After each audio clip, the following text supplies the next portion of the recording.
Donc la deuxième question, qu'en est-il de la maîtrise de la langue cible, l'anglais ou le néerlandais? Donc c'est évidemment une question importante. Un des objectifs principaux de l'immersion est bien sûr d'améliorer la connaissance de la langue cible.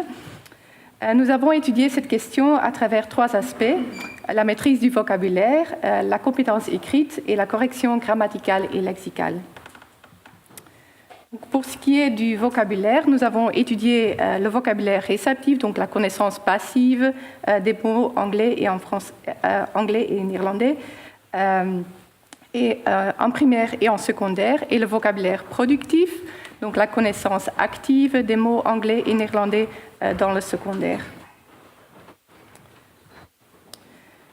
La maîtrise du vocabulaire réceptif a été mesurée à l'aide d'un test de vocabulaire qui était en fait créé pour des natifs anglais et néerlandais. Et dans cette tâche, l'élève devait désigner l'image parmi un choix de 4 qui correspondait au mot qu'il entendait. Donc par exemple, s'il entendait le mot cat en néerlandais, cat en anglais, il devait désigner l'image correcte. Et voici les résultats de ce test pour l'anglais. Donc, les graphiques montrent que les élèves en immersion, en jaune, obtiennent des scores plus élevés que les élèves en filière francophone, tant en primaire qu'en secondaire, donc pour le vocabulaire réceptif. On voit aussi les âges, les chiffres en dessous des graphiques. Donc, qu'est-ce que ça veut dire? Par exemple, les élèves en primaire avaient un âge en moyenne de 10 ans, mais pour ce qui est de leur connaissance passive du vocabulaire anglais, ils se situent en immersion à un âge d'environ 4 ans et à un âge d'environ 2 ans et demi pour la filière francophone. Et on voit un peu la même tendance pour le secondaire. Donc, on constate qu'il y a un gain d'environ 3 ans en immersion pour l'anglais. On observe les mêmes tendances pour le néerlandais, mais ici, le gain est encore plus important. Donc, de nouveau, un meilleur vocabulaire réceptif du néerlandais en immersion qu'en filière francophone, en primaire et en secondaire, mais un gain d'environ 4 ans en immersion. On a aussi regardé le vocabulaire productif, mais ceci seulement en secondaire. Et plus en particulier, on a regardé la maîtrise de la phraséologie. Donc, qu'est-ce que c'est la phraséologie? C'est en fait la combinaison des mots, des combinaisons fréquentes, plus ou moins figées dans les langues. Par exemple, en néerlandais, on dit op reis gaan, c'est une combinaison de mots fréquentes. On ne dit pas met reis gaan, naar reis gaan, par exemple.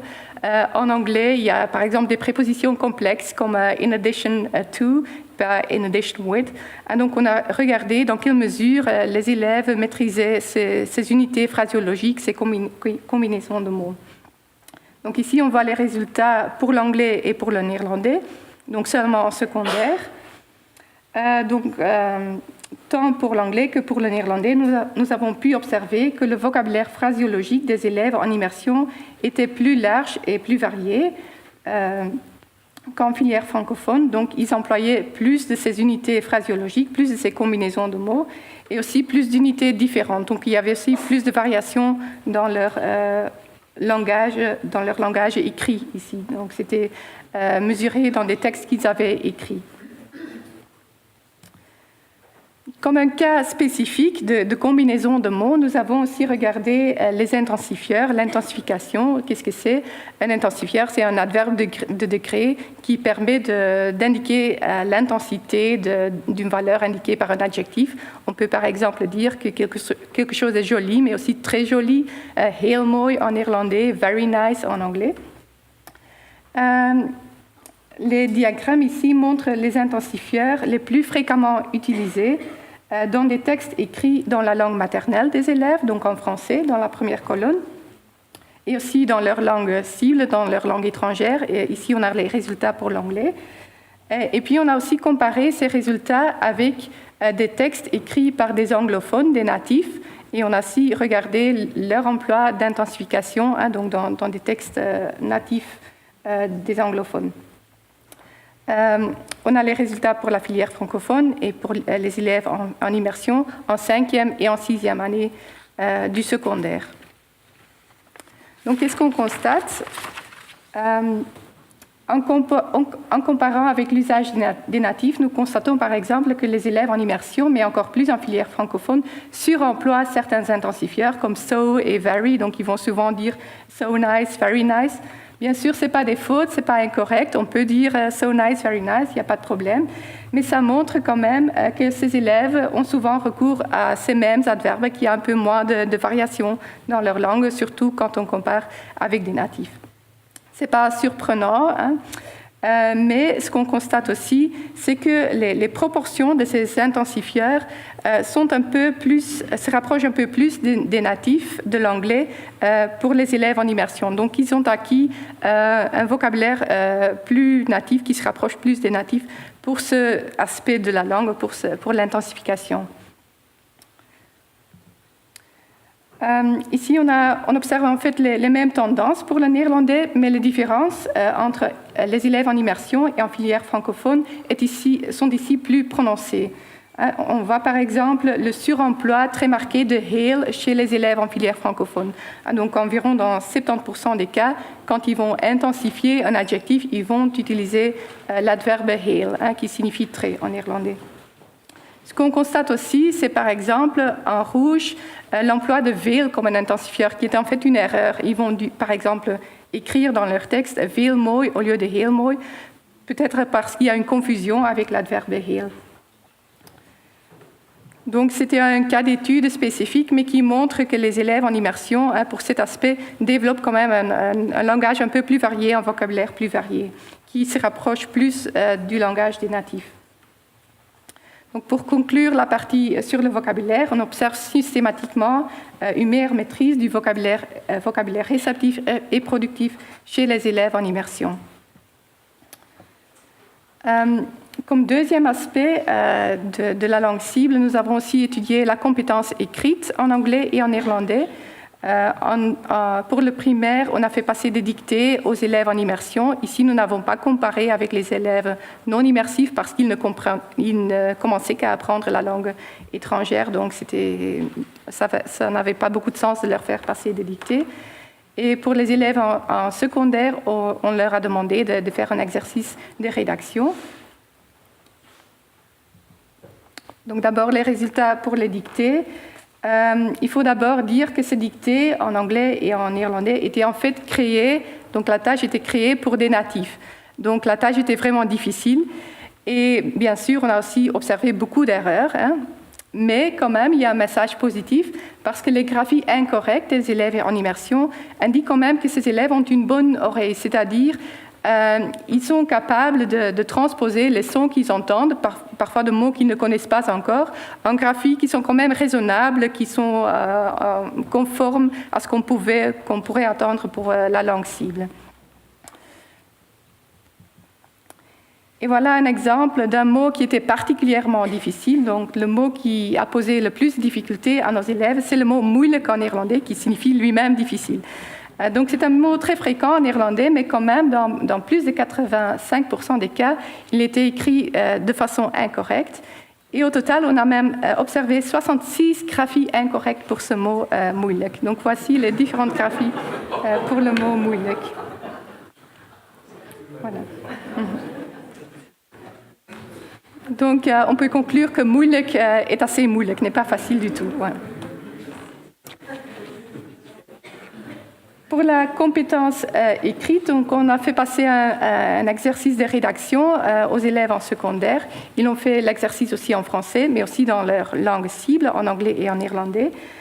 On a essayé de créer un exercice aussi authentique que possible.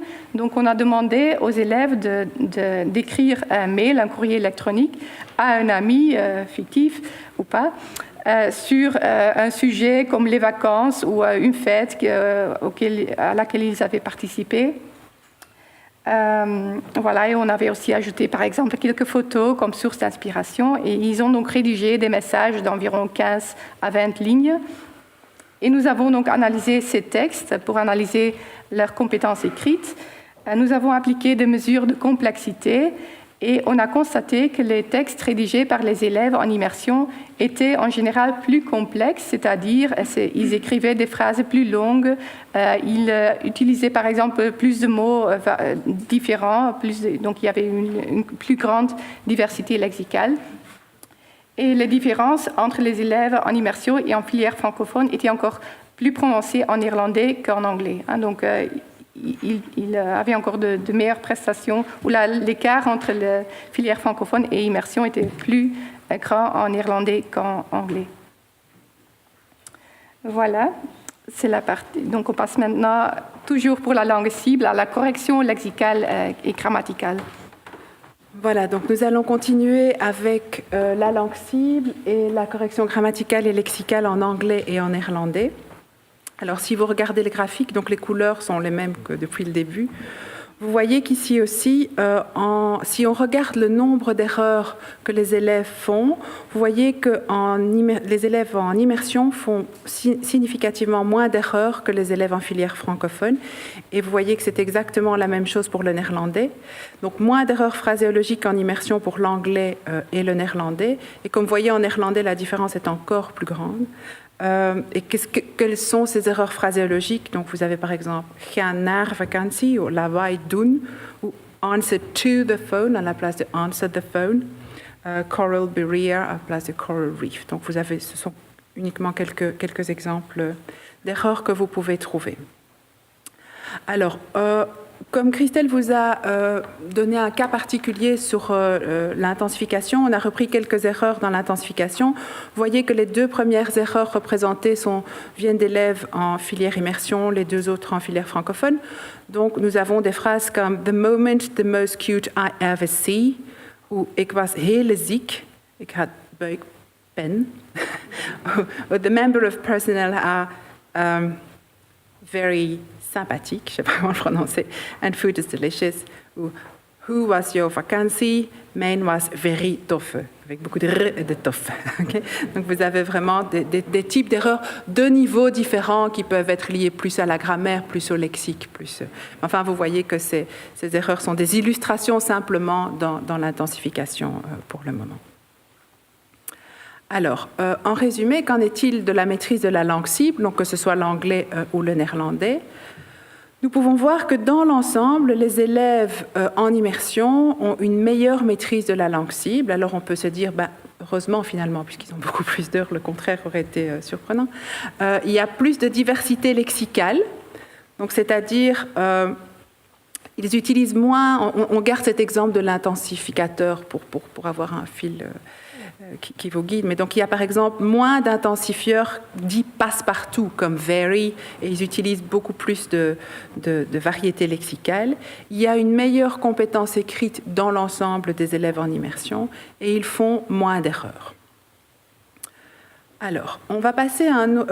Et les différences, de nouveau, c'est un message que vous entendez, qui n'est pas la première fois que vous l'entendez que depuis que vous êtes ici, c'est que les différences sont plus prononcées pour le néerlandais que pour l'anglais encore. Mais ce qu'il est intéressant de noter aussi, donc tout n'est pas rose en immersion, je dirais, il faut remarquer dans nos études, puisque nous avons suivi les élèves de manière longitudinale, que les progrès des élèves en immersion plafonnent beaucoup plus vite que les progrès des élèves dans l'enseignement traditionnel. Donc ce qu'on voit, c'est qu'en général, ils partent d'un meilleur niveau, étant donné qu'ils ont beaucoup plus de cours dans la langue, mais que petit à petit, donc on n'a malheureusement pas pu les suivre pendant 10 ans non plus, mais que petit à petit, les élèves de l'enseignement traditionnel, la courbe de progrès monte plus fort chez les élèves qui sont en enseignement traditionnel. Donc c'est un excellent message pour l'enseignement traditionnel également. Alors,